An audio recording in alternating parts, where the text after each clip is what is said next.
Hello दोस्तों। अभी हमने रीट का एग्ज़ाम देखा जिसमें अलवर डायनेस्टी से क्वेश्चन पूछा गया था। तो आज हम अलवर डायनेस्टी के कुछ प्रोमिनेंट लीडर्स, प्रोमिनेंट रूलर्स के बारे में बात करेंगे। लीडर्स बोल रहा हूँ, रूलर्स की बात करेंगे।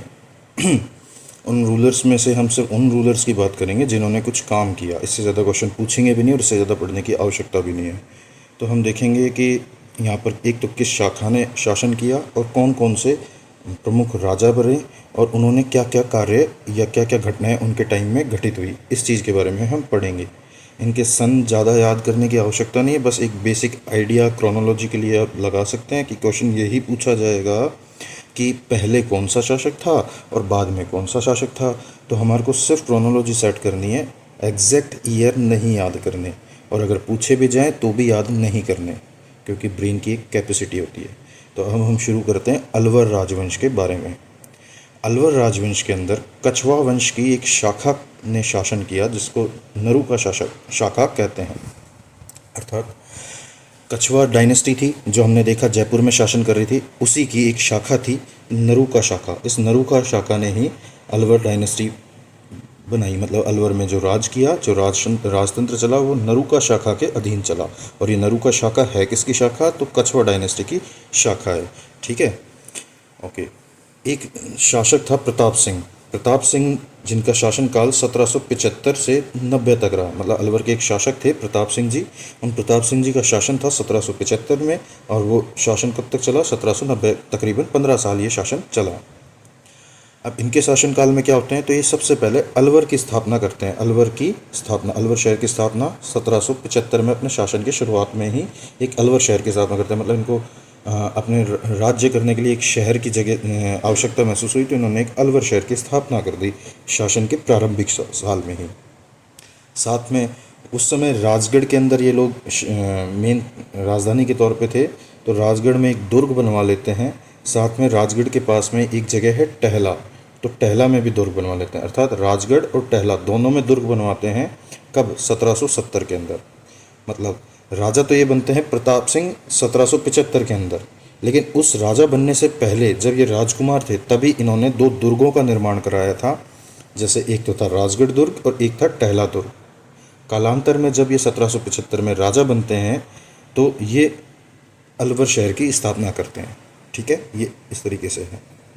ठीक है, राजगढ़ दुर्ग और टहला दुर्ग जो कि 1770 में बनाया था, इसके ठीक 2 साल बाद 1772 में मालाखेड़ा दुर्ग और बलदेवगढ़ दुर्ग को भी बनवाया। हमने क्या देखा कि 1775 में ये शासक बनते हैं, लेकिन शासक बनने से पूर्व राजगढ़ दुर्ग और टहला दुर्ग 1770 में बना लेते हैं, और उसके ठीक 2 साल बाद दो और नए दुर्ग बनाते हैं। एक तो बलदेवगढ़ दुर्ग और एक मालाखेड़ा दुर्ग। इस तरीके से ये 4 दुर्गों का निर्माण करते हैं प्रमुखतः। 1775 में ये अलवर की स्थापना कर देते हैं शासक बनते ही, और माचाड़ी के स्वतंत्र शासक के रूप में खुद को घोषित कर देते हैं।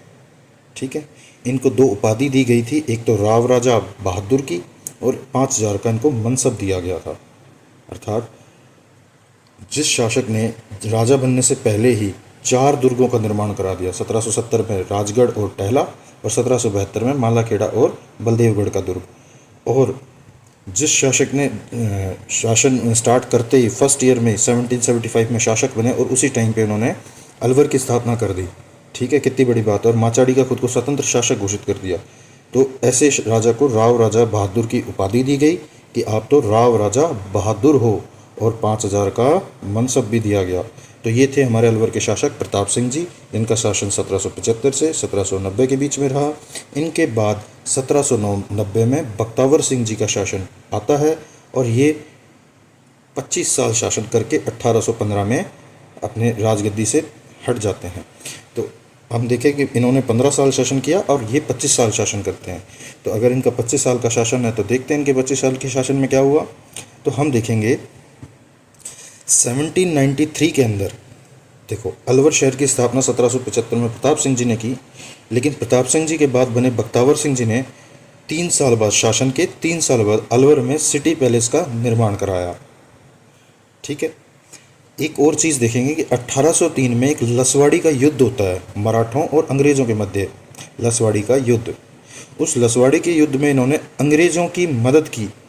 अंग्रेज़ों की मदद की तो अंग्रेज़ों ने बदले में इन्हें कुछ गिफ्ट दिया। गिफ्ट के तौर पे इन्हें मिला तिजारा, टपूकड़ा और कठूमर। तिजारा, टपूकड़ा और कठूमर। क्या पढ़ा हमने कि लसवाड़ी का युद्ध जो कि 1803 में हुआ, किन किन के मध्य हुआ? तो मराठों और अंग्रेज़ों के मध्य हुआ। इसमें इन्होंने मदद किसकी की? तो अंग्रेज़ों की मदद की। अंग्रेज़ों की मदद की तो अंग्रेज़ों ने मदद के तौर पे इनको क्या दिया? तो तिजारा दिया, टपूकड़ा दिया, कठूमर दिया। ठीक है। इसके जो बख्तावर सिंह जी थे, इनके दो पुत्र थे। एक का नाम था विनय सिंह जो कि इनकी रानी से उत्पन्न हुआ पुत्र था, और एक का नाम था बलवंत सिंह जो कि इनकी पासवान से उत्पन्न पुत्र हुआ था। पासवान उसे कहते हैं जो कि सर्वोच्च दर्जा रानी का होता था, और रानियों में भी पटरानी का होता था। इसके बाद कोई स्तर होता था तो वो पासवान का स्तर होता था। पासवान पूरी तरीके से रानी भी नहीं है और है भी नहीं, तो ज़्यादा अपन इसको डीप में नहीं जाते हैं। पासवान मतलब एक्स्ट्रा मैरिटल अफेयर कह लो या कुछ इस तरीके से ये होता था पासवानों का।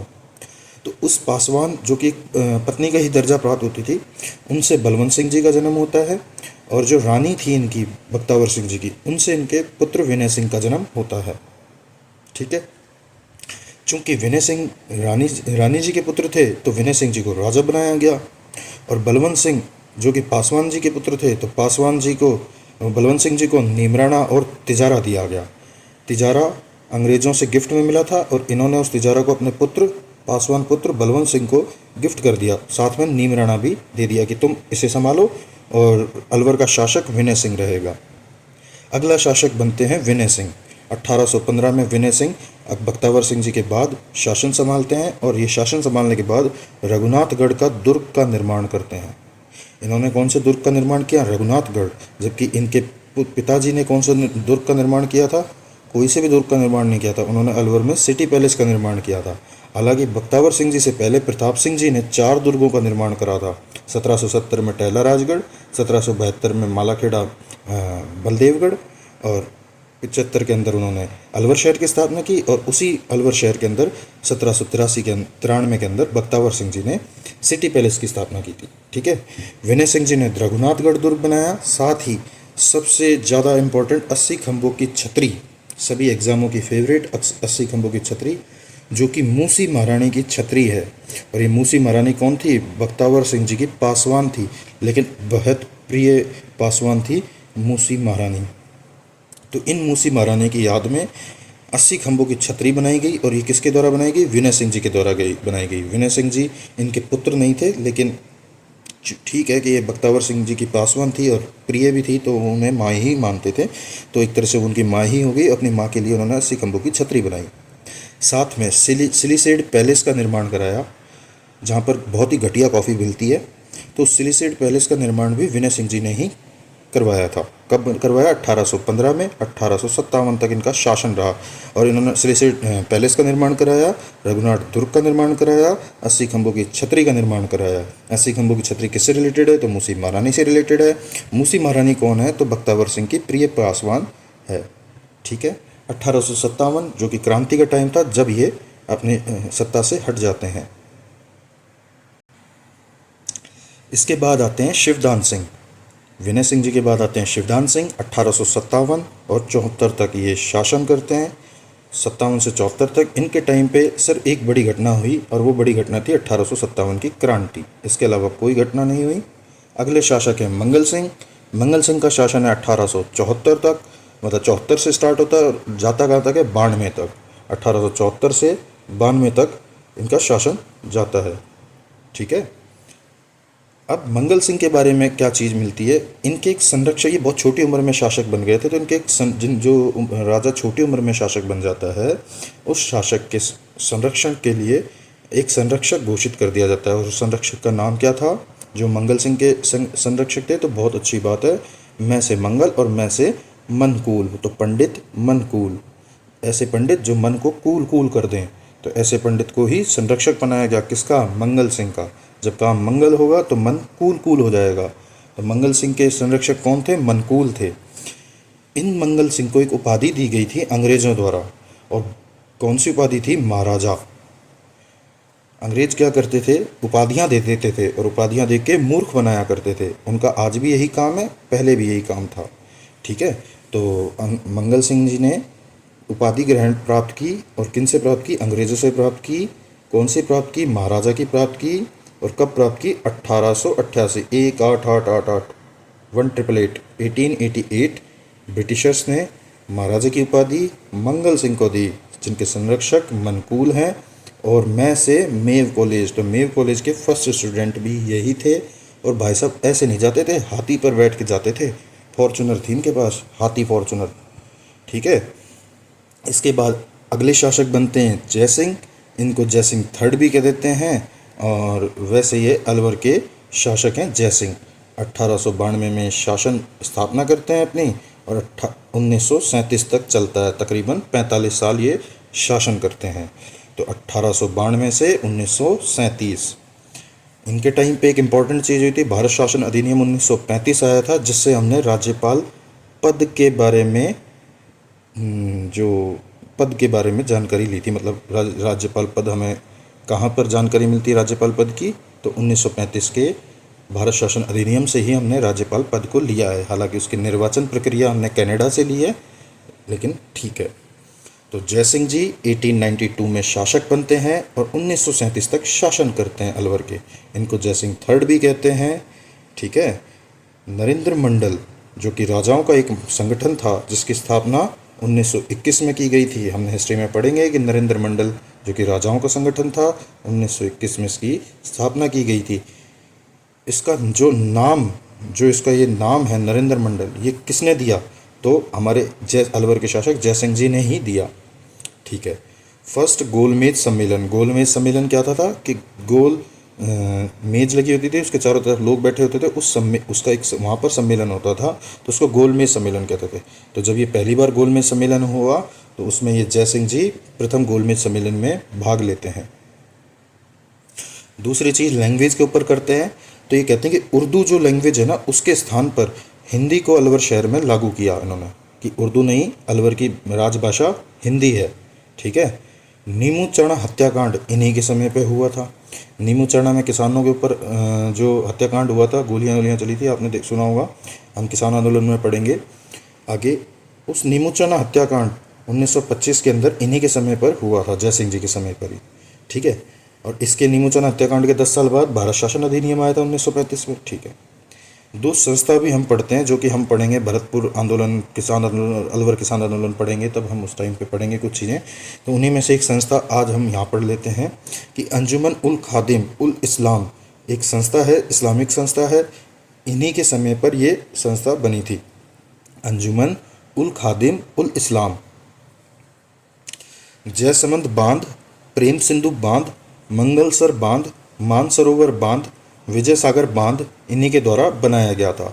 इम्पॉर्टेंट है कि इन्होंने कुछ बांध का निर्माण कराया था। मेनली जयसिंह जी ने बांध के लिए जाने जाते हैं। बांध इन्होंने कई सारे बनाए। तो एक तो खुद के नाम पर जयसमंद बांध बना लिया, खुद का नाम जयसिंह था तो जयसमंद बांध बना लिया। ठीक है। इसके अलावा क्या करते हैं, एक इनसे पहले कौन थे? मंगल सिंह थे, तो एक मंगल सिंह जी के नाम पे मंगलसर बांध बना दिया। ठीक है भैया। उससे पहले मंगल सिंह के संरक्षक कौन थे? मनकूल, तो मनकूल के नाम पे मानसरोवर बांध बना लिया। ये याद करने के लिए बता रहा हूँ, ज़्यादा ज्ञान नहीं देना। विजय सागर बांध, विजय सागर, सागर तो तुम्हारे गुरु जी का नाम है और हमेशा विजय करवाएंगे सागर जी, तो विजय सागर बांध भी इन्हीं के द्वारा बनाया गया। इसके अलावा प्रेम सिंधु बांध, सिंधु से प्रेम, प्रेम से सिंधु, तो प्रेम सिंधु बांध जयसिंह जी द्वारा ही बनवाया गया था। याद करने के लिए खुद के नाम से जयसमंद बांध, पिताजी के नाम से मंगलसर बांध, पिताजी के गुरुजी के नाम पे मनकूल बांध हैं, मानसरोवर बांध, और इसके अलावा प्रेम सिंधु बांध और विजय सागर बांध। ये नाम याद करने के लिए बोला है ना, कि मंगल सिंह के पिताजी और ऐसे वैसे, तो ये सारी चीज़ें सिर्फ नाम उसके लिए है। तो नाम विजय सागर बांध, मंगल सागर बांध, जयसमंद बांध, मानसरोवर बांध, प्रेम सिंधु बांध, हो गए 5 बांध। ये पांचों बांध किसने बनवाए? जयसिंह जी ने बनवाए। अलवर के अंदर इनके टाइम पे रोल्स रॉयल्स कार्स होती ना, जो हमारे यहाँ कचरा उठाती थी, नगर परिषद का कचरा उठाने काम में लेते थे हम। ये क्या छोटी मोटी गाड़ियाँ, इसलिए पसंद नहीं करते हम लोग। ठीक है, अलवर वाले हैं।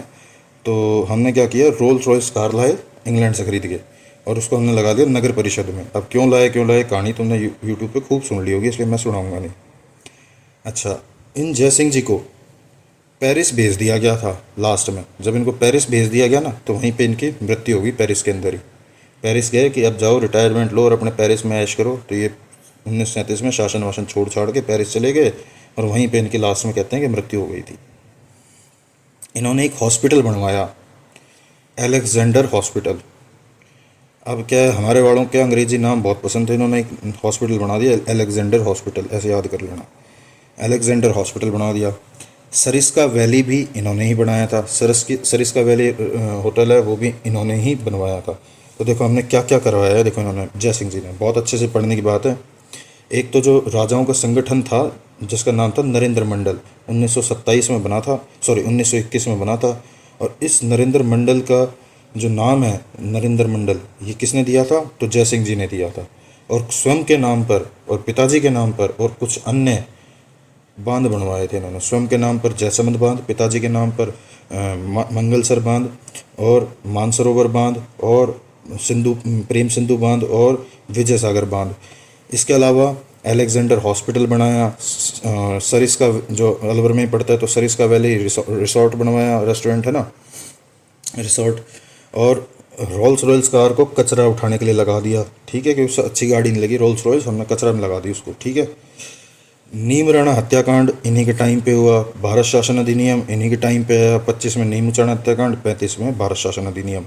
अंजुमन उल खादिम इस्लाम उल इस्लाम जो संस्था थी वो भी इन्हीं के टाइम पे ही बनी, ठीक है। उर्दू की जगह हिंदू को अपने रियासत में लागू कर दिया। तो ये सारे कार्य किसके हैं, जयसिंह जी के, 1892 और 1937 इनका शासनकाल। इसी के साथ अलवर शासन जो राजवंश है वो समाप्त होता है। अब हम अगला शासन पढ़ेंगे। अब अगला शासन है टोंक राजवंश। टोंक राजवंश के बारे में पढ़ते हैं। टोंक आमिर खां पिंडारी का नाम सुना होगा आपने, आमिर खां पिंडारी, हाँ वही जो कृष्णा कुमारी वाले मैटर में था, कृष्णा कुमारी वाला मैटर जो हुआ था वही आमिर खां पिंडारी, जिसने शासन संभाला 1768 में और 1834 तक इसका शासन चला। तो लगभग तकरीबन 66 साल इसने शासन किया, 1768 से 1834 तक। ये एक अफ़गान था और होलकर की सेना में सेनापति के रूप में काम करता था। मतलब वैसे तो ये पीछे से अफ़गान था और ये मर्सनरी कमांडर के तौर पे होलकर की सेना, होलकर एक खुद कमांडर था, मराठा कमांडर, उसकी सेना में एक सेनापति के तौर पे एज ए कमांडर ये काम करता था। कौन, आमिर खां पिंडारी। अंग्रेज़ों की हेल्प से इसने 1768 के अंदर टोंक राज्य की स्थापना कर ली। 1768 में टोंक राज्य की स्थापना कर ली और टोंक का पहला नवाब आमिर खां पिंडारी के रूप में खुद को प्रकट कर दिया, मतलब दिखा दिया कि मैं हूँ टोंक का नवाब। 15 नवंबर 1817 में EIC से ये संधि कर लेता है। ईस्ट इंडिया कंपनी थी, उस ईस्ट इंडिया कंपनी से 1817 के अंदर, कब, 15 नवंबर 1817 ये संधि कर लेता है अंग्रेज़ों से और इसको टोंक के नवाब की उपाधि दी जाती है अंग्रेज़ों द्वारा। अंग्रेज़ों का एक, मैंने बताया कि उपाधि देना तो मूर्ख बनाना है, उनको अब क्या करा, टोंक का नवाब बना दिया इसको कि भाई तू तो है टोंक का आज के नवाब। कब, 1768 में। 1817 में ये टोंक से संधि और कर लेता है, ठीक है। टोंक की संधि हो जाती है EIC से 15 नवंबर 1817 को। जब टोंक से संधि कर लेता है अंग्रेज़ों से, तो अंग्रेज़ इसको क्या कहते हैं कि आप तो नवाब हो, नवाब, टोंक के नवाब, ठीक है। मेवाड़, मारवाड़ और अपने कछवा यानी आमेर, तीनों रियासतें थी। जयपुर राजवंश, मेवाड़ राजवंश और मारवाड़ राजवंश, तीन प्रमुख राजवंश हैं, एक चौथा बीकानेर भी है, लेकिन इन तीन का मैटर है। ये तीनों छोरी के पीछे लड़ लेते हैं। एक की छोरी होती है, एक के पहले वाले के ब्याह जाता है, मतलब सगाई की जाती है, जिसके सगाई की जाती है वो भगवान को प्यारे हो जाते हैं, देवलोक चल जाते हैं, तो उसकी शादी दूसरे वाले से करा देते हैं, दूसरे राजवंश से। इस तरीके का ये झगड़ा है कृष्णा कुमारी विवाद। ये हम हिस्ट्री में आगे पढ़ेंगे, फिर भी चलो बता देता हूँ। जब सॉरी कृष्णा कुमारी थी जो मेवाड़ राजवंश की राजकुमारी थी, ठीक है। भीम सिंह जी थे मेवाड़ के शासक, उनकी पुत्री हुआ करती थी।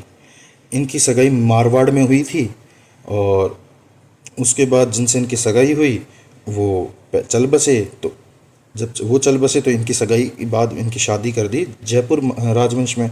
इस वजह से मारवाड़ और जयपुर राजवंश के बीच में क्लैश हो गए थे। तो ये सारा विवाद था जब कृष्णा कुमारी को जहर दे दिया गया था और ये मेवाड़ का कलंक कहलाता है। और ये कृष्णा कुमारी को जहर देने की जो महान सलाह जो किसी ने दी थी, ऑफ कोर्स पिंडारी जी ने दी थी। तो आमिर खां पिंडारी जो कि अफगानी थे, होलकर की सेना कमांडर थे, टोंक राज्य की स्थापना करी, अंग्रेजों की सहायता करी, 15 नवंबर 1817 में ईआईसी से संधि की, टोंक के नवाब की उपाधि प्राप्त की अंग्रेजों से, और कृष्णा कुमारी विवाद में सलाह देने वाले जहर की यही थे। इसके बाद आ जाते हैं मोहम्मद वजीर खां उर्फ वजीरुद्दौला। मोहम्मद वजीर खां उर्फ वजीरुद्दौला 1834 से 64 के मध्य ये शासक करते हैं और 1857 की क्रांति में अंग्रेज़ों का साथ देते हैं। जनरली सभी राजाओं ने अंग्रेज़ों की क्रांति में, शाहपुरा को छोड़ दिया तो अंग्रेज़ों के साथ ही दिया था 1857 की क्रांति के टाइम पे। तो मोहम्मद वजीर खां उर्फ वजीरुद्दौला ने भी अंग्रेज़ों का साथ ही दिया क्रांति में। अच्छा, इन्होंने एक कोठी बनाई, सुनहरी कोठी। सुनहरी कोठी कहाँ है? टोंक में। किसने बनवाई? वजीरुद्दौला यानी उर्फ वजीर खान ने। बस इतने दो चीज़ काम की है। फिर है मोहम्मद अली खां। मोहम्मद अली खां इनके बाद शासक बनते हैं। इनका 1864 से 67 3 साल शासन रहता है, बस ये इनकी बात है, बाकी कोई खास नहीं। फिर बनते हैं मोहम्मद इब्राहिम खां, 67 में बनते हैं, 1930 तक शासन करते हैं। बड़ा लंबा शासनकाल रहा इनका भी। तो 63 साल के शासनकाल में 66 का इनका था, 63 का इनका था, तो बाकी ये सारे के सारे तो ये 30 साल में सिमट गए, ये 4 साल में सिमट गए। तो मोहम्मद इब्राहिम खां जिनका शासन 1867 से शुरू होता है और 1930 तक जाता है, ये मोहम्मद इब्राहिम खां लॉर्ड लिटन 1877 और लॉर्ड कर्जन 1903। लॉर्ड लिटन ने तो 1887 में दरबार लगाया था, 77 में, 1877 में दरबार लगाया था लॉर्ड लिटन ने, और लॉर्ड कर्जन ने 1903 में दरबार लगाया था। उस दरबार में शामिल हुए थे मोहम्मद इब्राहिम खां। और सुनहरी कोठी की दूसरी मंजिल का निर्माण इन्होंने करवाया था। पहली मंजिल का निर्माण वजीरुद्दौला ने करवाया, मतलब इसकी शुरुआत ही सुनहरी कोठी की वजीरुद्दौला ने करी, लेकिन इसकी दूसरी मंजिल का निर्माण मोहम्मद इब्राहिम खान ने करवाया, जो कि लॉर्ड क्या कहते हैं, लिटन 1877 और लॉर्ड कर्जन के 1903 वाले दरबार में शामिल हुए थे। ठीक है। इब्राहिम खां के बाद है शहादत खां। शहादत खां 1930 में टोंक के नवाब बनते हैं और भारत पाकिस्तान के विभाजन के समय यही टोंक के नवाब थे, मतलब 1947 तक ये रहे। उस समय टोंक के नवाब कौन थे? तो शहादत खां थे। इसके बाद बनते हैं फारूक खां, ये एकीकरण के समय शासक थे। मतलब टोंक के दो शासक, एक तो बने शहादत खां जो कि भारत पाकिस्तान के बंटवारे के टाइम पे शासक थे, और शहादत खां के बाद बने फारूक खां जो कि राजस्थान के इंटीग्रेशन के टाइम पे शासक थे। ठीक है, तो ये है टोंक का राजवंश। इसके बाद है किशनगढ़ राजवंश। किशनगढ़ राठौड़ों की ही एक रियासत थी, जोधपुर से अलग होकर बनी थी। तो ये राठौड़ों की 3 प्रमुख रियासतों में से एक बनी थी। ठीक है, एक तो जोधपुर थी, एक बीकानेर थी और एक ये किशनगढ़। 3 रियासतें राठौड़ों की थी। इसकी स्थापना 1609 में हुई थी और मोटा राजा का उदय सिंह, जो आपने पढ़ा होगा जोधपुर शासन में, या आगे हम पढ़ेंगे, मोटा राजा उदय सिंह, उनके पुत्र किशन सिंह ने इस राजवंश की स्थापना की थी। ठीक है, किशनगढ़ रियासत की स्थापना मोटा राजा उदय सिंह के पुत्र किशन सिंह ने की थी, स्वयं के नाम पे की थी, इसलिए किशनगढ़ रियासत की। औरंगज़ेब जो था उसने महाराजा की उपाधि दी थी किनको? किशन सिंह जी को। और 1612 में किशनगढ़ नगर की स्थापना भी कर दी। 1612 में इन्होंने किशनगढ़ नगर की स्थापना कर दी। मारवाड़ शासक गज सिंह ने इनकी हत्या कर दी थी और इनकी छतरी घोघरा घाटी अजमेर में बनी हुई है। तो क्या पढ़ा हमने किशन सिंह के बारे में कि जो किशनगढ़ रियासत है ये राठौड़ों की 3 प्रमुख रियासतों में से एक है। राठौड़ों की 3 प्रमुख रियासतों में से एक है। कौन? किशनगढ़ रियासत। किसने बनाई? तो मोटा राजा उदय सिंह के पुत्र किशन सिंह जी ने बनाई। और किशन सिंह जी ने कब बनाई? तो 1609 के अंदर किशन सिंह जी ने ये रियासत बनाई। और 1612 में ठीक 3 साल बाद किशनगढ़ नगर की स्थापना भी इन्होंने कर दी। मतलब किशनगढ़ रियासत बनाई तो उसके लिए एक शहर भी होना चाहिए, तो एक सिटी बसाई, किशनगढ़ सिटी। कब बसाई? 1612 में। और किशनगढ़ रियासत कब बसाई गई? तो 1609 के अंदर। ठीक है, जब ये शासक बने तो औरंगजेब ने इनको महाराजा की उपाधि दी। ठीक है, गज सिंह जो कि स्वयं जोधपुर के शासक हैं, गज सिंह, उन्होंने इनकी हत्या कर दी थी। ठीक है, इनकी जो छतरी है वो घूंघरा घाटी है, घूंघरा घाटी। कहाँ पर है? अजमेर में। तो घूंगरा घाटी अजमेर में किशन सिंह जी की छतरी बनी हुई है। 1609 में किशनगढ़ राजवंश की स्थापना। औरंगजेब ने इनको महाराजा की उपाधि, खुद स्वयं थे मोटा राजा उदय सिंह के पुत्र, और इनको हत्या करी गज सिंह जी ने, दोनों राठौड़ शासक थे। और 1612 में किशनगढ़ नगर की स्थापना करते हैं। घूंगरा घाटी अजमेर में इनकी छतरी है। इनके अगले शासक बनते हैं रूप सिंह जी, जिन्होंने रूपनगढ़ का किला बनाया। रूपनगढ़ अजमेर पड़ते हैं ना, वो रूपनगढ़ का किला इन्हीं रूप सिंह जी ने बनवाया था स्वयं के नाम पर। सामूगढ़ का युद्ध हुआ था 1658 में। उसमें इन्होंने औरंगजेब का साथ दिया था और औरंगजेब की तरफ से लड़ते हुए मारे गए थे। तो 1658 का सामूगढ़ का युद्ध जो हुआ था, उसमें औरंगजेब का साथ देते हुए रूप सिंह जी शहीद हो गए, और रूप सिंह जी का नाम पर रूपनगढ़ किला इन्होंने बनवाया था। 2 फैक्ट हमारे को याद करने हैं। फिर हमने एक चारूमती वाला कांड सुना होगा, है ना? राज सिंह और चारूमती का विवाह वगैरह अपन ने सारी कहानी सुनी थी ना, जिसमें हाड़ी रानी वाली कहानी भी आ गई थी, जिसने अपने गर्दन काट के दे दी थी अपने पति को कि आप तो ढंग से इनको मुगलों को सर्विस दो और आप मेरी चिंता मत करो। तो वो वाला मैटर अपन ने सारा सुना होगा। तो वही चारूमती वाला मैटर है। तो उस चारूमती का जो भाई था ना, वो कौन था? ये मान सिंह था। ये रूप सिंह जी के बाद शासन बना था मान सिंह, ये चारूमती का भाई था। इसके बाद कोई इंपॉर्टेंट शासक है सावन सिंह है। तो इंपॉर्टेंट नहीं, वेरी इंपॉर्टेंट शासक है, क्योंकि एक नहीं कई चैप्टरों में इनका नाम पढ़ने को मिलता है। इन सावन सिंह ने ही स्वयं का नाम नागरी दास कहा गया, क्योंकि किशन जी के बहुत बड़े मतलब भक्त बन गए थे, और अंत में कहते हैं कि वृंदावन ही चले गए थे शासन पाठन को छोड़ के। ठीक है। इनकी एक प्रेमिका थी बनी ठनी, जिसको बनी ठनी तो हमने बाद में कहा, रसिक प्रिया उसका नाम था, और उसको बनी ठनी कहते थे। और उस बनी ठनी के ऊपर एक पेंटिंग बनाई गई थी जिसका नाम बनी ठनी रखा गया उस रसिक प्रिया की पेंटिंग का। मतलब सावंत सिंह जो कि कृष्ण जी के भक्त थे, इनका नाम सावंत सिंह से नागरीदास पड़ गया। अंत में ये वृंदावन चले गए थे कृष्ण जी की भक्ति में। इनकी एक प्रेमिका थी रसिक प्रिया। उस रसिक प्रिया के ऊपर मयूर ध्वज मतलब मोर ध्वज निहाल चंद ने एक पेंटिंग बनाई थी, जिस पेंटिंग का नाम बनी ठनी रखा गया, और उस बनी ठनी को भारत की मोनालिसा कहते हैं। ठीक है। और इन्हीं सावंत सिंह ने कई सारी रचनाएं भी लिखी हैं। उन रचनाओं का नाम याद रखना इम्पॉर्टेंट है, बाकी सब आपको याद होगा। तो कौन कौन सी रचना लिखी?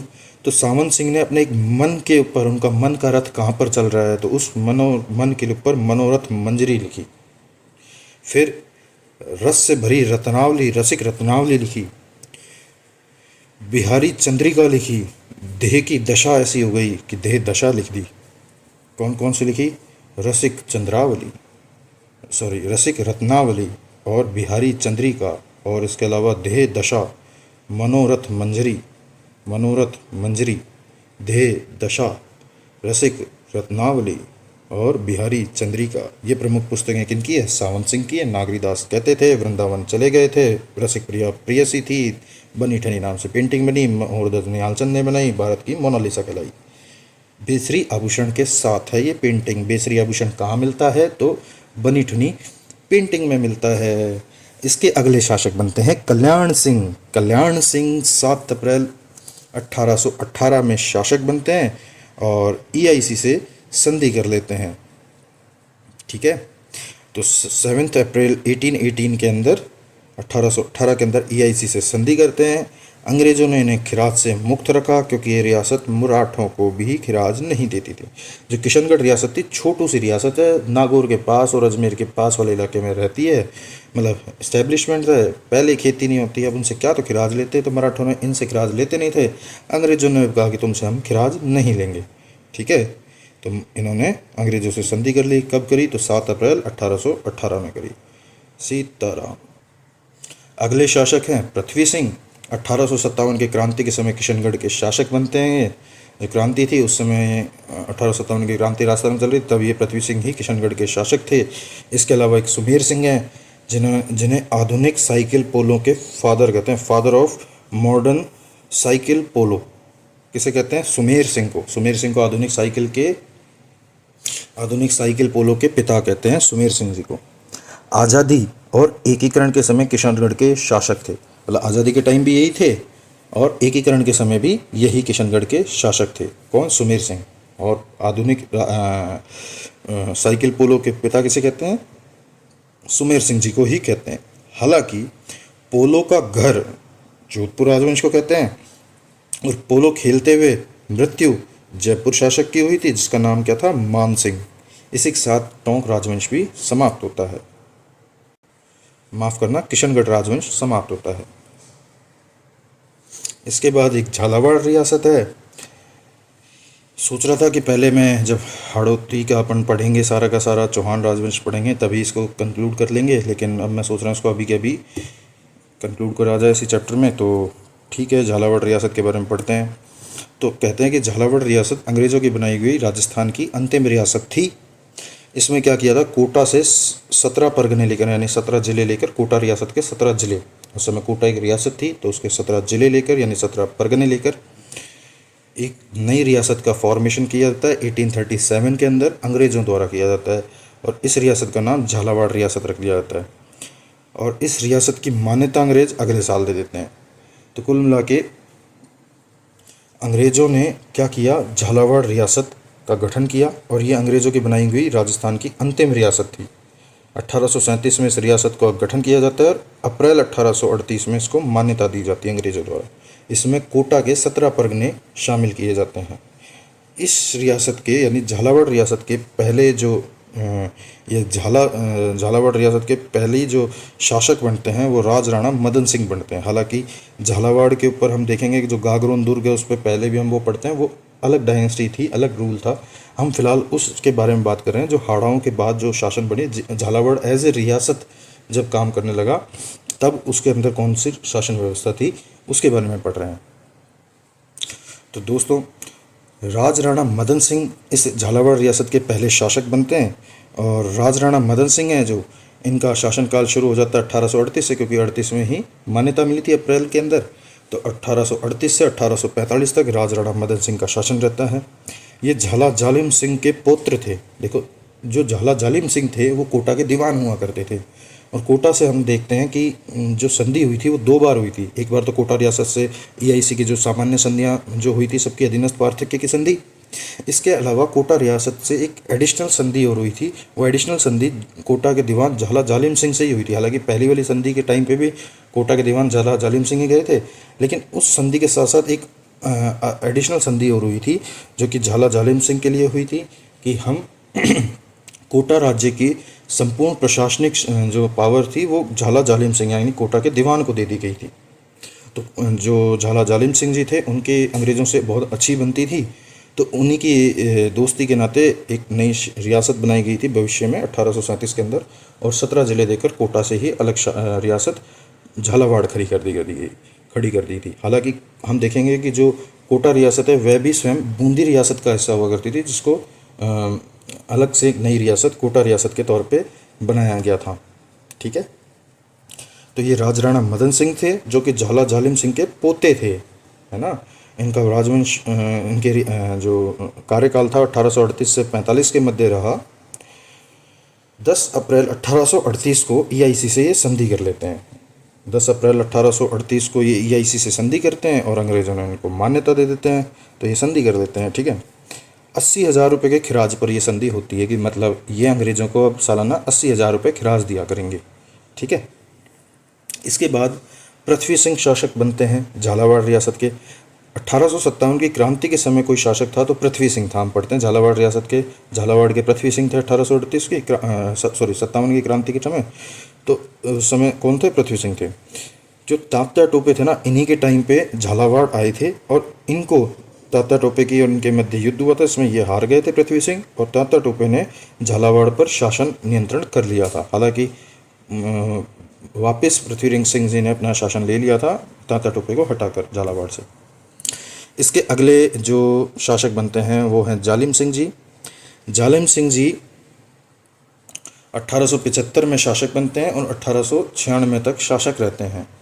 अंग्रेज़ों से 1818 में नमक समझौता जो किया था, नमक के ऊपर समझौता किया था 1818 में, 1881, वो संधि वाला याद रह जाता है।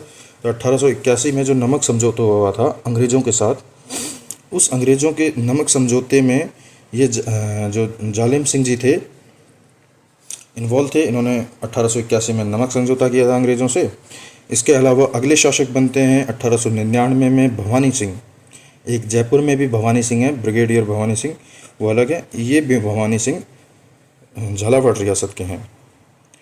ब्रिटिश कलदार सिक्के इन्हीं के टाइम प्रारंभ किए गए थे। 1901 के अंदर 1899 में शासक बनते हैं। 1901 के अंदर ब्रिटिश कलदार सिक्के प्रारंभ करते हैं ये, और 1911 में 10 साल बाद दिल्ली दरबार में शामिल होते हैं। मतलब 1899 में शासक बनते हैं, 2 साल बाद 1901 के अंदर ये ब्रिटिश कलदार सिक्के छापना शुरू कर देते हैं झालावाड़ रियासत में, और सिक्के छापने के ठीक 10 साल बाद यानी 1911 में दिल्ली दरबार में शामिल होते हैं।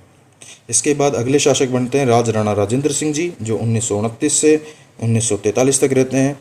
ये लखनऊ की प्रदर्शनी में जाते हैं और वहाँ से लकड़ी का एक भवन खरीद कर लाते हैं, जिसको झालावाड़ का काठ का रेन का बसेरा कहते हैं। मतलब एक लकड़ी का महल नुमा एक भवन लाते हैं। कहाँ से लाते हैं? लखनऊ के प्रदर्शनी से, एग्जीबिशन से लाते हैं, लखनऊ एग्जीबिशन से, और उसको झालावाड़ ले आते हैं। वर्तमान में उसको काठ का रेन बसेरा मतलब जहाँ पर रहते हो, तो काठ का यानी लकड़ी का काठ का रेन बसेरा कहते हैं। तो क्वेश्चन बनता है कि काठ का रेन बसेरा कहाँ पर है? तो झालावाड़ में है। झालावाड़ में कौन लाया? तो राजराणा राजेंद्र सिंह जी लाए, ठीक है, जिनका शासनकाल 1929 से 1943 तक रहा।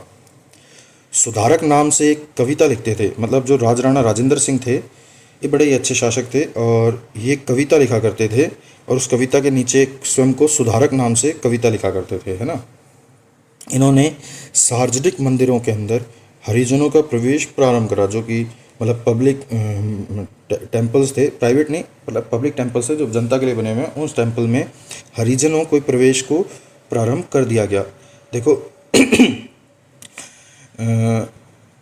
जनरली हम हरिजन कास्ट के बारे में पढ़ते हैं तो वो एससी के अंदर बिलोंग करती है, एससी कैटेगरी में आती है, और इन्होंने काफ़ी संघर्ष किया है अपने समाज के अंदर खुद को बचाने के लिए। बहुत कुछ इन्होंने किया है और आज भी देश का एक इम्पोर्टेंट काम यही समाज कर रहा है, हमारे देश को स्वच्छ रखने का। ये बहुत गर्व और सम्मान का काम है, और मैं कहता हूँ कि सभी की सभी इनका सम्मान करें, क्योंकि इन्हीं की वजह से आपके देश में गंदगी ख़त्म होती है, और गंदगी ख़त्म होती है तो बीमारी के लिए बैक्टीरिया वायरस की पनपने का कोई सोर्स नहीं रहता है। तो आप सभी के कर्मों का और सभी का धन्यवाद करें और एक दूसरे के लिए रेस्पेक्ट करें, और वही राजेंद्र सिंह जी ने करी। इन्होंने कहा कि मंदिरों में चूँकि पहले प्रवेश नहीं दिया जाता था हरिजन जाति को, तो इन्होंने कहा कि नहीं, मेरी रियासत के अंदर सभी हरिजनों को बराबरी से सार्वजनिक मंदिरों में प्रवेश दिया जाए। ये बड़ी अच्छी बात थी और ऐसा ही होना चाहिए। इसके बाद हम कोई अगले शासक पढ़ते हैं, तो उनका नाम था राजराणा हरिश्चंद्र, जो 1943 में शासक बनते हैं और 48 तक शासन करते हैं। ये एकमात्र शासक हैं या एकमात्र रियासत है जिसने अपनी रियासत में प्रजामंडल को समर्थन दिया था। मतलब जब प्रजामंडल मूवमेंट पढ़ेंगे हम कि राजस्थान में प्रजामंडल आंदोलन चल रहे थे, तो एकमात्र एक ऐसी रियासत थी झालावाड़ रियासत, जिसने स्वयं ने इस रियासत ने और इस रियासत के शासक जिनका नाम हरिश्चंद्र जी था, देखो नाम ही कितना अच्छा था, तो इन हरिश्चंद्र जी ने स्वयं की रियासत के अंदर प्रजामंडल आंदोलन का समर्थन किया कि हाँ जी, शासन प्रजामंडल के आधार पर ही होना चाहिए। एक उत्तरदायित्व शासन व्यवस्था प्रदेश में होनी चाहिए। तो राजराणा हरिश्चंद्र जी इकलौते शासक थे जिन्होंने प्रजामंडल को समर्थन दिया, और साथ ही ये झालावाड़ रियासत के अंतिम शासक भी थे। इसके बाद हम करौली राजवंश पढ़ेंगे। अब हम अगला चैप्टर करौली राजवंश के बारे में करते हैं। करौली राजवंश क्या है? देखो हमने पढ़ा होगा कि यहाँ पर सूर्यवंशी, चंद्रवंशी, इस तरीके से हमने अग्निवंशी, रघुवंशी, इस तरीके से हमने सदा पढ़ा होगा कि इस वंश से हम बिलोंग करते हैं या उस वंश से हम बिलोंग करते हैं। इस तरीके के स्टेटमेंट्स हमने सदैव सुने होंगे, है ना। तो अब ये स्टेटमेंट्स जो हैं इनके बारे में हम पढ़ते हैं। तो देखो स्टेटमेंट्स के लिए हम इसी तरीके से चंद्रवंशी वंश के बारे में पढ़ते हैं, जो कि यादवों का वंश है। तो यादव स्वयं को चंद्रवंशी मानते हैं, और उन्हीं चंद्रवंशी यादवों का शासन इस करौली पे रहा था। अर्थात करौली राजवंश चंद्रवंशी यादवों का राजवंश है, और ये स्वयं को यदुवंशी बताते थे। यदुवंशी स्वयं को ये बताते थे, करौली के राजवंश वाले स्वयं को यदुवंशी बताते थे। ठीक है, वैसे ये चंद्रवंशी यादवों का शासन था। ठीक है, अब इस करौली राजवंश में जो कोई पहले अच्छे शासक बनते हैं, मतलब पहले अच्छे से मतलब है कि जो संस्थापक शासक बनते हैं, मतलब जो करौली राजवंश के संस्थापक कह सकते हो आप टेक्निकल टर्म में, तो करौली राजवंश के संस्थापक थे विजयपाल जी, विजयपाल यादव। विजयपाल जी, जनरली जितने भी ये यादव वंश हैं सबके पीछे देखो नाम के पीछे पाल पाल पाल लगा हुआ है, तो पाल यादव वंश के लोग लगाते हैं। तो एक्चुअल नाम विजय है और पाल ये वंश की वजह से पाल लगा रहे हैं। तो विजयपाल जी जो कि करौली यादव वंश की स्थापना करते हैं, कब करते हैं? 1010 ईस्वी में। देखो कितना पुराना है कि 1040 के अंदर करौली वंश की स्थापना विजयपाल जी करते हैं और इनकी प्रारंभिक राजधानी है स्वयं की बयाना को बना लेते हैं, बयाना। और इस बयाना पर ये एक दुर्ग बनवाते हैं और इस दुर्ग को नाम स्वयं का दे देते हैं विजयगढ़ी। मतलब हमने क्या देखा कि विजयपाल जो कि 1040 में करौली यादव वंश की स्थापना करते हैं और अपनी प्रारंभिक राजधानी बयाना को बना देते हैं और इसी बयाना के अंदर एक दुर्ग बनवाते हैं जिसका नाम विजयगढ़ी रखते हैं। ठीक है। इन विजयपाल जी के बाद अगले शासक तिमनपाल आते हैं जो कि एक नया दुर्ग बनवाते हैं स्वयं के नाम पर, तिमनगढ़। फिर उसके बाद अर्जुनपाल शासक बनते हैं और 1348 में कल्याणपुर यानी वर्तमान नाम करौली नगर की स्थापना करते हैं और यहाँ पर एक सिटी पैलेस भी बनवाते हैं। उसके बाद अगले शासक बनते हैं धर्मपाल सेकंड जी। मतलब अन्य शासक भी बनते हैं लेकिन इम्पोर्टेंट जो हैं वो हैं धर्मपाल सेकंड, एक अगले शासक बनते हैं। अर्थात कोई धर्मपाल फर्स्ट भी रहा होगा इस वंश में, तो धर्मपाल सेकंड करौली को राजधानी बना देते हैं। ठीक है। अब यहाँ तक मैंने आपको पढ़ाया, अब इसको हम एक बार कंक्लूड कर लेते हैं ना। तो हम देखेंगे कि 1040 में करौली के अंदर यादव वंश की स्थापना विजयपाल करते हैं। करौली की कैपिटल बयाना को बनाते हैं। बयाना में एक फोर्ट बनवाते हैं, फोर्ट का नाम विजयगढ़ी रखते हैं। इसके अलावा अगले शासक तिमनपाल बनते हैं जो कि तिमनगढ़ फोर्ट बनवाते हैं और उसके अगले शासक अर्जुनपाल एक नगर बसाते हैं, एक सिटी बसाते हैं करौली। तो करौली राजवंश की स्थापना विजयपाल ने की थी, करौली सिटी को बनाने वाले अर्जुनपाल जी थे। ठीक है। और ना केवल ये सिटी बसाते हैं करौली, उसके अंदर एक सिटी पैलेस भी बनवाते हैं, महल, जो मतलब राजा का जो घर पैलेस। देखो नगर क्या होता है, मैं तुम्हारे को एक छोटा सा कॉन्सेप्ट बताता हूँ, बहुतों को पता होगा। जैसे एक ये रियासत है, ये एक रियासत है, इस रियासत के अंदर ये पूरी रियासत है, अर्थात इस पूरी रियासत पे एक राजा का कंट्रोल है, यह एक डायनेस्टी का कंट्रोल है। उस डायनेस्टी का वर्तमान में कोई राजा होगा जिसका कंट्रोल है। अब राजा एक फोर्ट बनवाएगा जगह जगह इस डायनेस्टी के अंदर। वो फोर्ट का काम क्या होगा, वो एक तरह से मिलिट्री बेस है। फोर्ट अपने आप में एक मिलिट्री बेस होता है, तो वो मिलिट्री बेस बनाएगा जगह जगह, अपने फोर्ट्स बनवाएगा। उसमें सेना रहेगी, उनके लिए रसद रहेगा, हथियार रहेंगे। वो क्या करते हैं कि रियासत की बाहरी आक्रमणों से रक्षा करने का काम करते हैं, साथ ही ट्रुप्स को रखने के काम भी लेते हैं, ट्रुप्स यानी सोल्जर्स को रखने के काम में भी लेते हैं। फिर वो राजा उस रियासत में जगह जगह कुछ सिटीज़ का निर्माण भी करेगा, वो करेगा, आने वाले और राजा करेंगे उसी डायनेस्टी के, तो कई सारी उसमें सिटीज़ रहेंगी। उन सिटीज़ के अंदर क्या होगा, लोगों के घर होते हैं, तो उन्हीं घरों में जो राजा का घर होएगा वो छोटा मोटा तो होगा नहीं, बहुत बड़ा महल सा होगा, तो उसको जनरली सिटी पैलेस कह दिया जाता है। तो सिटी के अंदर, शहर के अंदर का महल, शहर का महल।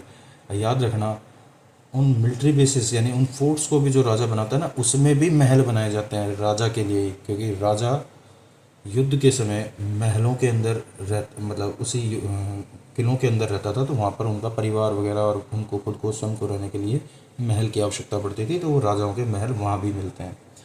ये एक छोटा सा कॉन्सेप्ट था। तो हम देखेंगे कि करौली राजवंश की स्थापना 1040 में विजयपाल जी करते हैं और खुद की राजधानी बयाना को बना लेते हैं। और जब राजधानी बयाना को बनाएंगे तो वहाँ पर राजधानी के लिए भी एक फोर्ट की जरूरत पड़ेगी, तो वहाँ पर एक फोर्ट बनवा देते हैं। ठीक है। और इस फोर्ट का नाम खुद के नाम पर विजयगढ़ी रख देते हैं। इसके बाद एक और शासक बनते हैं तिमनपाल। अब वो एक और फोर्ट बना देते हैं, एक और फोर्ट की रिक्वायरमेंट हुई तो उन्होंने तिमनगढ़ फोर्ट बना दिया। ठीक है।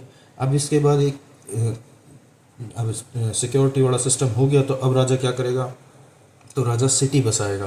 तो फिर कल्याणपुर सिटी बसाई जाती है, किनके द्वारा, अर्जुनपाल जी के द्वारा कल्याणपुर सिटी बसाई जाती है।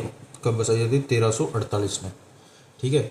और इस कल्याणपुर डिस्ट्रिक्ट सिटी को हम वर्तमान में करौली कहते हैं। अब उस सिटी के अंदर साथ में एक ये पैलेस बनवा देते हैं, यानी सिटी का पैलेस, सिटी पैलेस बनवा देते हैं। कौन, अर्जुनपाल। इसके बाद धर्मपाल सेकंड एक शासक बनते हैं और वो करौली को कैपिटल बना देते हैं। बयाना कैपिटल विजयपाल ने बनाई थी, अब करौली को कैपिटल बना दिया जाता है क्योंकि करौली जो सिटी थी वो बहुत ज़्यादा फ्लरिश हो चुकी थी, सिटी पैलेस वगैरह था, राजा वहाँ रहता था, उनको अच्छा लगता था, तो करौली को ही कैपिटल बना दिया गया। ठीक है। फिर गोपाल पाल नाम के एक शासक आते हैं और वो अकबर की अधीनता, इस समय मुग़ल आ चुके थे और मुग़ल चरम पे थे क्योंकि 6 साल तो बाबर ने राज किया था, फिर बाबर की शहादत हो गई थी, बाबर चला गया था और उसके बाद अगला शासक वो था लल्लू सा, क्या नाम है उसका, हुमायूं, जो बख्तर डोलता था इधर उधर, तो वो तो कोई काम कर, अकबर थोड़ा अच्छा शासक था, ताकतवर शासक था, तो उसके टाइम पे इन्होंने अधीनता स्वीकार कर ली थी गोपाल पाल जी ने। नाम है गोपाल पाल, कितना अच्छा नाम है, गो यानी गाय माता, तो गाय को पालने वाला पाल, गोपाल पाल। तो ये गोपाल पाल एक मंदिर भी बनवाता है जिसका नाम मदन मोहन मंदिर कहलाता है। तो मदन मोहन मंदिर करौली के अंदर है और उसकी निर्माण किसने कराया था, तो गोपाल पाल ने कराया था। ठीक है। इसके बाद हर बख्श पाल, हर किसी को बख्शने वाला पाल, तो ऐसा को पाल कौन सा है, तो हर बख्श पाल है। ये क्या करता है, 9 नवंबर 1817 को ईआईसी से संधि करने वाली राजस्थान की पहली रियासत बनती है। ये जो हर किसी को बख्शने वाले पाल थे, सबसे पहले इन्होंने ही संधि कर ली अंग्रेज़ों से, क्योंकि अंग्रेज़ किसी को नहीं बख्शते थे। तो इन्होंने 9 नवंबर 1817 को अंग्रेज़ों से संधि कर ली और राजस्थान की ऐसी संधि करने वाली पहली रियासत का दर्जा प्राप्त किया। जो करौली रियासत थी मराठों को खिराज देती थी, लेकिन अंग्रेज़ों ने इनको खिराज मुक्त रखा। अंग्रेज़ों ने कहा, देखो जैसे कोचिंग हो के भी आपने देखा होगा कि पहले 1000 जो स्टूडेंट आएंगे उनको हम इतना रुपए का डिस्काउंट देंगे और अगलों को इतना देंगे और अगलों को इतना देंगे, ऐसे करते हैं ना, पहले आओ को पहले वालों को ऑफर। तो हरबख्श पाल पहली रियासत थी राजस्थान से संधि करने वाली। अब एक रियासत संधि करेगी, एक को कराना मुश्किल होता है हर काम, पहला चैप्टर पढ़ना भी मुश्किल होता है, लेकिन जब एक चैप्टर पढ़ लेते हैं तो हम आगे के चैप्टर भी इजीली पढ़ लेते हैं। तो वही बात है कि अब ये पहली रियासत बन चुकी थी, अब एक ने संधि कर ली तो अब सारे ही करेंगे। तो 1817 में 9 नवंबर के दिन ईआईसी से संधि करने वाली राजस्थान की पहली कोई रियासत थी तो वो करौली थी। और अगर ये पहली रियासत थी तो देख लो, मराठे इनसे ज़रूर खराज लेते थे, लेकिन अंग्रेज़ों ने कहा कि नो, तुम खराज मुक्त यानी टैक्स मुक्त रहोगे, क्योंकि तुमने सबसे पहली रियासत बनी है जो राजस्थान से संधि कर रही है। ठीक है। तो हरबख्श पाल जो कि सबको बख्शते थे, अंग्रेज़ों ने इनको ही बख्श दिया खिराज से। अगले शासक बनते हैं मदन पाल और 1857 की क्रांति के समय यही शासक थे। कहाँ के? करौली के। कोटा में जन विद्रोह को दबाने में राम सिंह, कोटा के शासक राम सिंह थे, तथा अंग्रेज, उन दोनों की मदद किसने की थी? इसी मदन पाल ने की थी। इसके बदले में अंग्रेज़ों ने इनकी तोपों की संख्या 13 से बढ़ाकर 17 कर दी और राम सिंह जी की 17 से घटाकर 13 कर दी और अंग्रेज़ों ने उन्हें grand commander of the star India की उपाधि दी। अब देखो, ये मदन पाल जो शासक है, हम दो चीज़ों में पढ़ेंगे, एक तो 1857 की क्रांति में पढ़ेंगे और दूसरी इस पढ़ेंगे कि जो स्वामी दयानंद सरस्वती थे वो करौली के में इन्हीं के समय पहली बार आए थे। राजस्थान में सर्वप्रथम अगर दयानंद सरस्वती कहीं आए तो करौली में आए थे, और करौली के उस समय शासक कौन थे? तो मदन पाल जी ही शासक थे। दूसरी चीज़, 1857 की क्रांति के समय भी करौली के शासक मदन पाल जी थे और इन मदन पाल जी ने अंग्रेज़ों की और कोटा शासक राम सिंह जी की मदद की थी। तो मदद की थी किस चीज़ में?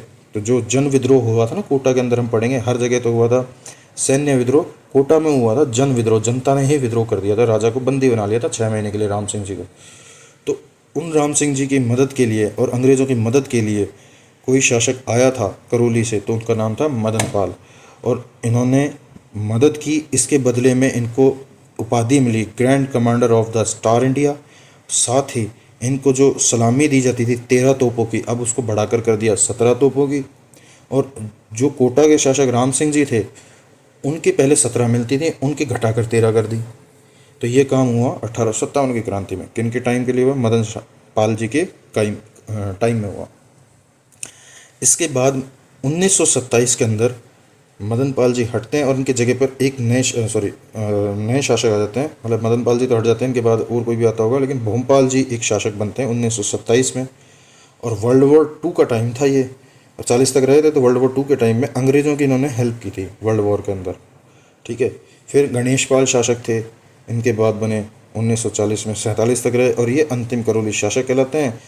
करौली में संविधान लागू किया था इन्होंने। इम्पोर्टेंट चीज़ ये है कि 1940 में संविधान लागू कर दिया था इन्होंने। करौली में संविधान लागू कर दिया था 1940 के अंदर।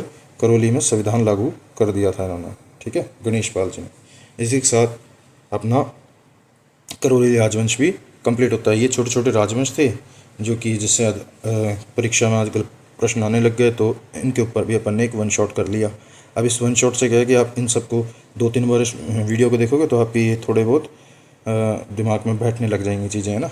बाकी आप रिवाइज़ करो, नोट्स बनाओ और पढ़ो। Thank you, good night.